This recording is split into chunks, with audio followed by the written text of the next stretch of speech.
নমস্কার বন্ধুরা, মনপ্রিয়া চ্যানেলের নতুন একটি ভিডিওতে তোমাদেরকে জানাই অনেক ভালোবাসা।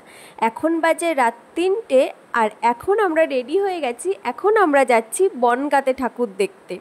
আসলে অনেক রাতেই যাচ্ছি, কারণ ভেবেছি যে রাতের বেলা ফাঁকা থাকবে, তো সেই কারণেই আমরা অনেক রাতেই বেরিয়েছি। যখন আমরা বেরিয়েছি তখন বাজে 3:15। আর দেখতেই পাচ্ছ আমরা যেতে যেতে রাস্তায় একটা পাম্পে দাঁড়িয়েছিলাম তেল ভরার জন্য। আর যেই রাস্তাটা দিয়ে যাব ভেবেছিলাম, তো সেটা দিয়ে যেতে পারিনি, কারণ তখনও পর্যন্ত নো এন্ট্রি তোলেনি। তখন বাজে 3:30। তো তারপরে আমরা অন্য একটা রাস্তা দিয়ে যাচ্ছি। তো এই রাস্তা দিয়ে আমরা ভিতরে ঢুকতে পেরেছিলাম, কিন্তু এত ভিড় ছিল, তো সত্যিই আমরা অনেকটা ঠাকুর দেখতে পারিনি। তো যেতে যেতেই প্রথম রাস্তায় আস্তে আস্তে আমরা অনেকগুলোই প্যান্ডেল দেখেছি, সেগুলো খুব সুন্দর। সেগুলো তখন দেখা হয়নি, ভেবেছিলাম যে আসার সময় দেখব, মানে ফেরার পথে দেখব। তো তারপরে এখানে দাঁড়িয়ে এই প্যান্ডেলটা দেখলাম। এই প্যান্ডেলটা এমন একটা প্যান্ডেল, মানে এই প্যান্ডেলটার বাইরের থেকে ভালো করে একটা ছবি তুমি তুলতে পারবে না, কিন্তু প্যান্ডেলটা করেছিল অসাধারণ। ভেতরের কাজগুলোও ছিল একদম অন্যরকম, যেগুলো সচরাচর তেমন কোনো প্যান্ডেলে দেখা যায় না। তো বাইরেটা প্রথমে দেখছিলাম, মানে প্যান্ডেলটা এমনভাবে তৈরি, কোথা দিয়ে যে যাব ভিতরে সেটাও বুঝতে পারছিলাম না। তো যাই হোক, বাইরেটা দেখে এখন ভিতরটাতে যাচ্ছি। ভিতরটা দেখো, পুরোটা খড়ের কাজ করা আর আর কাগজের কাজ করার ওপরে যেগুলো দিয়েছিল ওগুলো কি সত্যিই বুঝতে পারলাম না। তো যাই হোক, প্যান্ডেলটা কিন্তু বেশ অন্যরকম লেগেছে। আর চারিদিকেই কিছু কিছু মূর্তিও দিয়ে রেখেছিল। তো আমার তো খুব ভালো লেগেছে। তোমাদের কেমন লাগলো অবশ্যই কিন্তু কমেন্ট বক্সে জানিয়ে যেও। আর এখানকার ঠাকুরটা দেখো, একদম অন্যরকম, মানে খুব ভালো লেগেছে ঠাকুরটাও আমার। তো যাই হোক, এইখানে আর ভাবলাম বেশি সময় দাঁড়াবো না, কারণ বনগাঁতে প্রচুর ঠাকুর হয়েছে, ওইখানে বেরোতে দেখতে হবে। তো এই যে আমরা গাড়ি করে চলে এসেছি, এখানে চলে এসেছি তখন প্রায় 4টে বেজে গেছে। আর এটা হচ্ছে হসপিটালের সামনে, বনগাঁ হসপিটালের সামনে যে মাঠটা আছে ওইখানে এই প্যান্ডেলটা হয়। তো যখন যাচ্ছিলাম তখনই ফোঁটা ফোঁটা বৃষ্টি পড়ছিল, আর এখন তো খুব জোরে বৃষ্টি হচ্ছে। আমরা ঠিক প্যান্ডেলটার সামনেই গাড়ির মধ্যে বসে আছি, গাড়ি থেকে নামতেই পাচ্ছি না, এত বৃষ্টি হচ্ছে। আমরা প্রথমে ভেবেছিলাম যে আজকে বাইকে করে আসবো, বাইকে করে আসলে যে আজকে আমাদের কি হতো, পুরো ভিজেই চুপচুপ হয়ে যেতাম। তো যাই হোক, বৃষ্টিটা কমলে আমরা বেরোলাম। এখন হেঁটে হেঁটে যাচ্ছি প্যান্ডেলটার দিকে। আর ও তো একটা ঠাকুরও দেখতে পারেনি, ওই প্রথমেই যা একটা দেখেছিল ওখানে ফাঁকা ছিল তাই গাড়িটা রেখে, আর একটা প্যান্ডেলও ও দেখতে পারেনি, কারণ এত ভিড় ছিল রাস্তাতে দেখাটাও সম্ভব হয়ে উঠছিল না। ও গাড়িতেই ছিল আর আমরা আস্তে আস্তে এই প্যান্ডেলটার দিকে আসছিলাম। এই প্যান্ডেলটাও কিন্তু করেছিল অসাধারণ।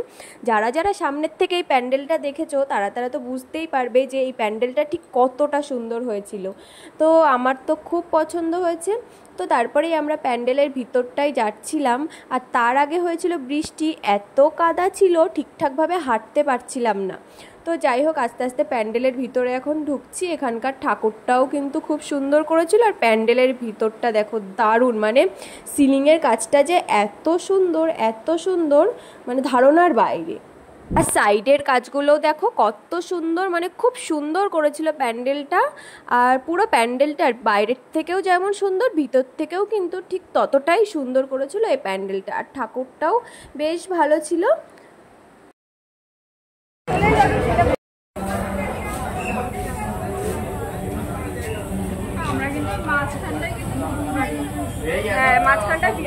এই প্যান্ডেলটা দেখে যখন বাইরে বেরিয়েছিলাম তখনও আমাকে ফোন করে বললো গাড়ি ওখানে দাঁড়াতে দেয়নি, তোমরা অনেকটা সামনে চলে এসো। আমি গাড়ি নিয়ে অনেকটা সামনে চলে এসেছি। তো আমরা হেঁটে হেঁটে গাড়ির দিকেই যাচ্ছিলাম, তখন এই প্যান্ডেলটা চোখে পড়লো। এইটাও যে এত সুন্দর করেছে, একদম অন্যরকম, মানে পুরোটাই ফাঁকা, কিন্তু খুব সুন্দর কাজটা। আর কালারগুলোর কম্বিনেশনগুলো এত সুন্দর, আর এই কালারগুলো তো আমার খুব ভালো লাগে।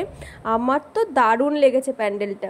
আর ঠাকুরটা দেখো একদম ছোটোর মধ্যে, কিন্তু খুব সুন্দর, একদম অন্যরকম একটা ঠাকুর। মানে এই সচরাচর আমরা যেমন ঠিক দেখি এটা ঠিক তেমন নয়, এটা একদম অন্যরকম, বেশ সুন্দর। আমরা অনেকেই একসঙ্গে গেছিলাম, তো সবাই মিলে আমরা হেঁটে হেঁটে এই প্যান্ডেলটা দেখেছি, ঠাকুরটা দেখেছি। প্যান্ডেলটাও খুব সুন্দর লেগেছে, কিন্তু আমার মনের মধ্যে একটা আফসোস থেকে গেছে যে ও এত কষ্ট করে আসলো, ও একটাও প্যান্ডেল দেখতে পারলো না। প্রথমে একটা দেখেছিল, ওখানে ফাঁকা ছিল তাই। তো যাই হোক, আর কি করা যাবে। তো প্যান্ডেলটা দেখে আমরা আবার বেরিয়ে পড়েছিলাম। ভাবলাম এতটাই ভিড় ছিল যে গাড়ি মানে একটুখানির জন্য সরতে পারছিল না। তো আমরা তখন সিদ্ধান্ত নিলাম যে এখন আমরা বাড়ি ফিরে যাব। তো সেই কারণেই বাড়ির দিকেই রওনা হচ্ছিলাম, তখনও বৃষ্টি পড়ছে। তো যেতে যেতে রাস্তায় একটা প্যান্ডেল দেখতে পেলাম। তো এই ছোটোখাটোর মধ্যে এই প্যান্ডেলটাও কিন্তু খুব সুন্দর ছিল। তো ভাবলাম আমরা তো কোনো প্যান্ডেল সেইভাবে দেখতে পারিনি, তো এখানে নেমে এই প্যান্ডেলটা দেখে যাই। আর এই প্যান্ডেলটাতে আমার যে মামা ছিল, মামার একটাই প্রশ্ন ছিল এটা কী দিয়ে তৈরি। যাই হোক, ও সারা রাস্তা এই গল্পটাই করেছে, বুঝতেই পারিনি ও এটা কী দিয়ে তৈরি। আর এখানকার ঠাকুরটা দেখো, এখানকার ওষুধটা তোমরা দেখো, মানে কেমন, মানে গোপটা না থাকলে একদম অন্যরকম। এখন আমাদের ফাঁকা প্যান্ডেল, কোনো প্যান্ডেল দেখতে না পেয়ে শেষ পর্যন্ত একটা পেলাম যেখানে আমরা যারা আর কেউ নেই। এই কুলারটা চালিয়ে রেখে গেছে আমাদের জন্য, এটাও বন্ধ করে দিয়ে গেছে। যাক, শেষ পর্যন্ত একটা পেলাম। যখন এই প্যান্ডেলটাতে গেছিলাম তখন 4:30 বাজে, পুরো ফাঁকা ছিল, কেউ ছিল না। তো সেই কারণে আমরা এখানে অনেক ফটোশ্যুট করে নিলাম, করে নিয়ে এখন আমরা বাড়ি ফিরবোর জন্য বেরোচ্ছিলাম। ঠিক তখনই আমার ভাই বললো যে বৃষ্টি হয়তো কমে গেছে, দাদা চলো বনগা এখন ফাঁকা থাকবে। আমরা অনেকটা দূর চলে এসেছিলাম, প্রায় গোপালনগরের কাছে। তো ওখান থেকে ফিরে আবার বনগাতে গেছি, গিয়ে এই প্যান্ডেলটা দেখতে পেয়েছি। তখন তো সময় রাস্তাটা অনেক ফাঁকা হয়ে গেছিলো। এই প্যান্ডেলটা দেখো, পুরোটাই গাছ দিয়ে, ঠিক এরকমই একটা প্যান্ডেল ছোটোর মধ্যে আমাদের গাইঘাটাতেও করেছিল, তোমরা আগের একটা ভিডিওতে নিশ্চয়ই দেখেছো। আর এই প্যান্ডেলটাও ঠিক ওই রকমই করেছে, সমস্ত গাছ, ভিতরটাও পুরো সবুজ, মানে গাছপালা দিয়ে আর কি ডেকোরেশনটা। তো এখানেও আমরা তাড়াতাড়ি করে এসেছি, তাড়াতাড়ি করে, খুব একটা বেশি সময় এখানে আমরা দাঁড়াইনি, এখানে আমরা তেমন কোনো ফটোও তুলিনি, কোনো রকম এসেছি, প্যান্ডেলটার ভিতরটা দেখেছি। তো প্যান্ডেলটা একটু অন্যরকম হলেও খুব একটা ভালো আমার লাগেনি, কারণ এই গাছপালা এইরকম মানে কেমন একটা একই রকম জিনিস। তো যাই হোক, মোটামুটি ভালো লেগেছে, খুব একটা ভালো আমার লাগেনি। তো তারপরে ওই প্যান্ডেল দেখতে দেখতে ও ফোন করলো তাড়াতাড়ি বেরিয়ে এসো, গাড়ি তো রাস্তার ওপরে দাঁড়াতে দেবে না।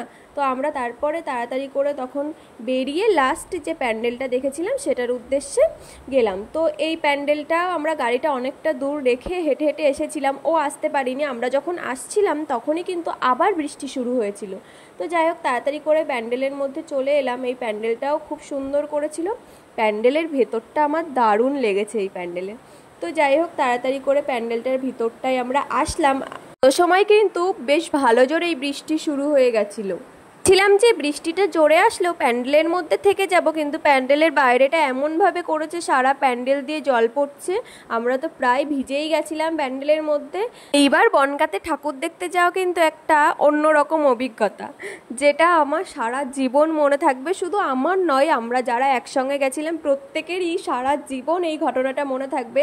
সত্যি মানে এত আনন্দ কষ্টের মধ্যে ঠাকুর দেখা, যতে এগুলোও একটু অন্যরকম অনুভূতি। আসলে এবার যদি আমরা গাড়িটা না নিয়ে আসতাম, প্রত্যেকেই কিন্তু ঠাকুর দেখে বাড়িতেই অসুস্থ হয়ে যেতাম, কারণ এতটা পরিমাণে আমরা ভিজতাম। একভাবে বৃষ্টি হয়েছে, বৃষ্টি থামেনি বললেই চলে। আর এই প্যান্ডেলের ভিতরটাতে এখন যাচ্ছি, ভিতরটার মানে বেশিরভাগটাই শিব ঠাকুরের দিয়ে ডেকোরেশনটা করেছিল, কিন্তু একদম ভিতরটা দেখো কি সুন্দর, মানে আমার এত ভালো লেগেছে। ক্যামেরাতে কতটা কি বুঝতে পারছো আমি জানি না, কিন্তু সামনাসামনি কিন্তু অসাধারণ।